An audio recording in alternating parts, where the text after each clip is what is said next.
हिंदुत्वाचा फुगा फुटल्यानंतर भाजपकडून आता मराठी अमराठी वाद सुरू। मुंबईत भाजपचं घाणेरडे डाव चालणार नाही, आदित्य ठाकरेंची टीका। आवळात आमच्या विचारांचा आमदार नसला तरी आमदारांचे बाप फडणवीसच आमच्याकडे आहेत। लोणावळा नगराध्यक्षपदाचा उमेदवार सुरेखा जाधवांचं बेताल वक्तव्य। भोरमध्ये अजित पवारांची सत्ता पण मुख्यमंत्री फडणवीसच। प्रचार सभेत मंत्री चंद्रकांत पाटलांचं विधान। भाजपने भोरमध्ये मटकाकिंग उमेदवार दिल्याचा आमदार शंकर मांडेकरांचा आरोप। ज्या वॉर्डात मतं कमी पडतील त्यांनी ठरवून ठेवावं, आपलं खरं नाही। निगेटिव्ह चर्चा करणाऱ्यांची खैर नाही, मंत्री हसन मुश्रीफ यांचा मतदारांना दम। समरजित घाटगेंकडूनही अपक्ष उमेदवारांना अल्टिमेटम।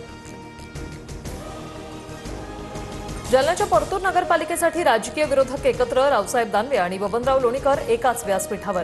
लोणीकरांसोबतचे वाद संपले, दानवेंचा कार्यकर्त्यांना विश्वास। मुंबईत 11 लाखांहून अधिक दुबार मतदार असल्याचं समोर। मुंबई महापालिकेने जाहीर केलेल्या प्रारूप मतदार यादीतून स्पष्ट। सर्वाधिक दुबार मतदार पश्चिम उपनगरात।